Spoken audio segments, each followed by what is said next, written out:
rare, and our red-tailed hawks are considered plentiful. Now directly across from the raptor roost to the right there, just tucked in behind that red exit sign, don't miss out on Phoenix, our red panda. Now Phoenix is super cute. Red pandas are originally thought to be part of the panda family until DNA testing actually showed they're more closely related to the raccoon. But Phoenix, like other red pandas, love bamboo, which makes up 80% of their diet.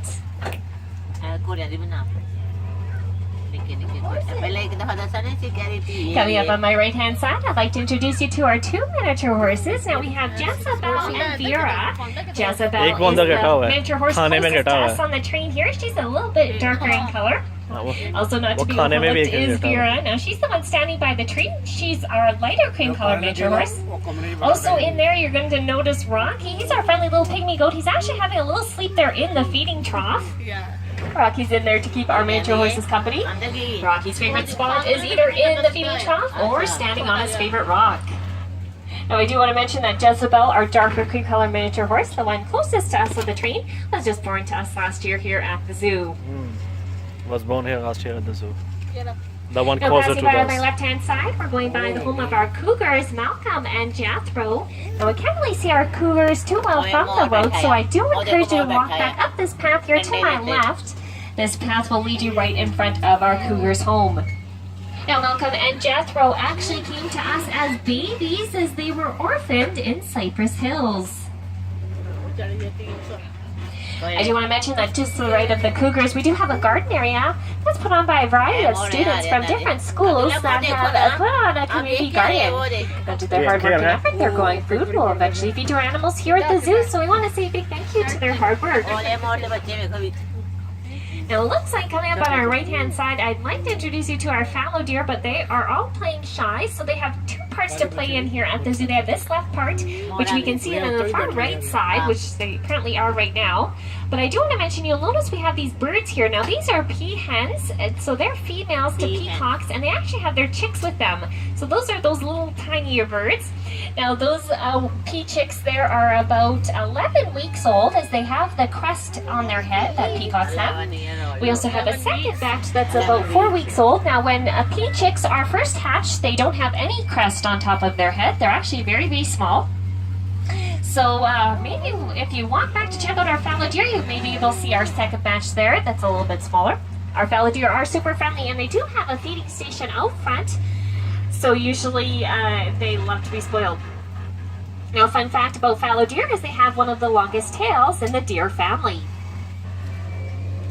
Directly to my right, there's nothing in this enclosure at the moment. And Wapiti are not at this end at the moment, so they're probably past the lake. Our Wapiti have a very large home here and actually runs all along the sidewalk here and to the left. They have a lot of space here at the zoo because they are the second largest in the deer family. Now we do get to spot our Wapiti. Check out their bodies. Now they have these very large round bodies. But despite this large size, they're actually known for being excellent swimmers.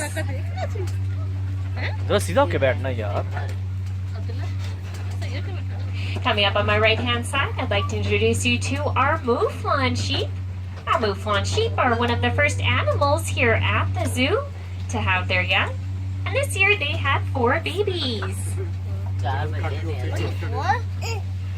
they have 4 kids this year. As we make our way throughout the zoo, you're going to notice we have several feeding stations set up. So for 25 cents, you can get a handful of grain and a close encounter with your favorite animal. Now the only thing we do ask though is to please only feed the animals from the feeding station in front of their home, as if they get fed things like popcorn, and even our birds, if they get fed popcorn, it actually makes them very, very sick.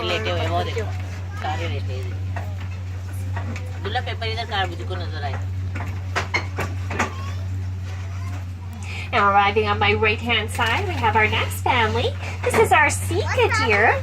Now our Sika deer family consists of one male Sika. He has the antlers on top of his head. We have 2 female Sikas as well as 2 baby Sikas. Now our one male Sika, you can tell, is just in front of the hill there. Just to the right of our male is one of our babies. And just in front of that baby is one of our females. Now our other baby as well as our other female is just around the really tall rocks there.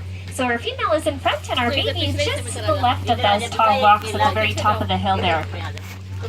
Now as I drive past our adult Sikas, you may be able to spot something that makes Sika deer very special. This is their spots. Now all deer are actually born with spots, but when they become an adult, they lose them. But not Sika deer. Sika deer keep their spots. Now another neat fact about baby deer is that when they are born, they actually have no scent. So this allows the baby deer to hide in long grass, and the mother can safely go off and feed. Now as long as that baby deer or fawn does not move, it remains practically invisible to predators. Now it looks like our wapiti are further down in their home, so if you have some energy tonight at the zoo and you'd like to walk down the dirt path to check out our wapiti, feel free to do so. The only thing we ask is that you please stop where it says employees only. As I come around the corner on my left-hand side, we have the home of our plain bison, and we actually have our two baby bison, which you can see right there just to the right of the rocks. I'm going to talk some more about our baby bison as well as our other bison as I get further into the zoo. But what I'd like to introduce you to is our two baby caribou. Now they're the ones coming up on my right-hand side as we come up this hill here. Our two baby caribou were just born to us about a month and a half ago. Their names are Mira and Misha. And as you can see, they're absolutely adorable.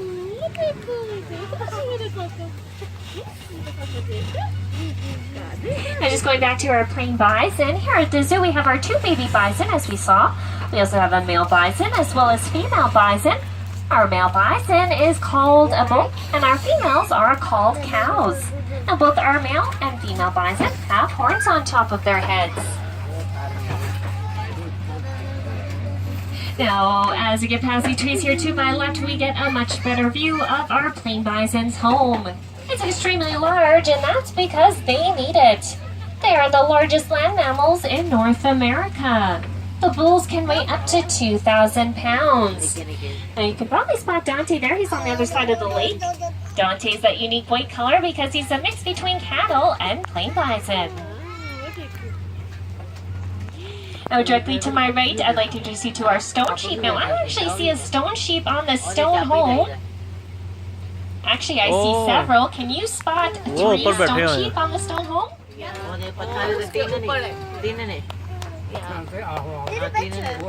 Well, if you look at the very top of the stone home and just to the left of that flat rock, you're going to be able to see 2 stone sheep sitting up there. Now just below that one, you're going to notice another one. So that's one of our male stone sheep. Now our stone sheep, they love to ram each other and pretty much anything else. Continuing along on our tour on my right hand side, we have our doll sheep. Now they are a white sheep here at the zoo. We have our male doll sheep there. He's in the center part of the home. He has those large curling horns. Now we actually have 2 female doll sheep as well as 2 baby doll sheep. Now they might be on the other side of their stone home. Now if we were to see our female doll sheep, they too have horns on top of their heads, but they're definitely quite a bit smaller than our male doll sheep who has those large curling horns. If you've ever wondered, are horns different from antlers? Well, yes they are. One thing that makes horns different from antlers is that horns are made from keratin, which is the same thing our hair and nails are made from. What's keratin? Now passing by on my left-hand side, we have the home of our pronghorn. Now our pronghorn are only second to the cheetah. Now pronghorns can actually reach up to speeds of 95 kilometers per hour. 95 kilometers per hour. We can go faster. Now coming up straight ahead of the train, we have our North Duck Pond here at the zoo. Our North Duck Pond is home to many migratory and waterfowl. Now, we do usually have a feeding station set up, but at the moment it's taken down. But if you do like to watch birds, our North Duck Pond is an excellent choice. There's usually lots of activity, as you can tell from all the feathers everywhere. Now here at the zoo, we do have many usually geese with their goslings. That's their babies, but most of the goslings are now full grown, and our Canadian geese are migrating south. So that means they're going to a much warmer place than our Canadian winters. Now you may have noticed our Canadian geese, when they fly overhead, they make a lot of noise. They make a lot of honking noises. This honking noise is to encourage everyone to keep on going. So they encourage their friends to keep on flying. They also encourage one another to remain in that V formation. Now that V formation is aerodynamic, which means it's much easier for our Canadian geese to fly all together in the V shape than if they had to fly all by themselves those long distances. Now here at the zoo, we do have many birds, so we do have ferruginous hawks. And on the right side, we have our horned owls. Hawks and owls have something in common. They have very flexible necks. This is because they have 14 bones in their necks, where humans only have 7.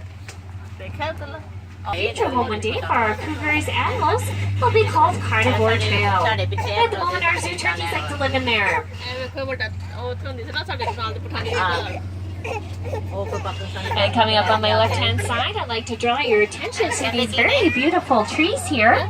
These are actually a reminder of the Sutherland Nursery Forestry Station that existed before the zoo was built.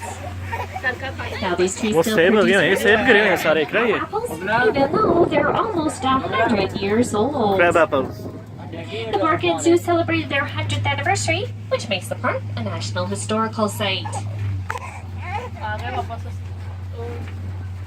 Now, if you're to take the path here just to my left, you've already noticed we have different types of chickens here at the zoo. Now, they all have unique features. They're called heritage chickens. If you'd like to know the name of our heritage chickens, they're posted on the other side of the zoo barn on the glass there. Now, my favorite heritage chicken are called silkies. They're white chickens with little tiny feathers all over them, which makes them super poofy. Now, also here at the barn, we do have one resident. That's Gary, our barn cat. Now, you may find Gary wandering all throughout the zoo. If you do come across Gary and you'd like to pet him, feel free to do so. The only thing we ask is that you please do not pick Gary up. They cock-a-doodle-doo at us when we just came. Coming up on my left-hand side, we have our South Duck Pond here at the zoo. It's home to many migratory and waterfowl, and many of our permanent birds live at the South Duck Pond. Now, speaking of birds, as we come through these bushes, straight ahead,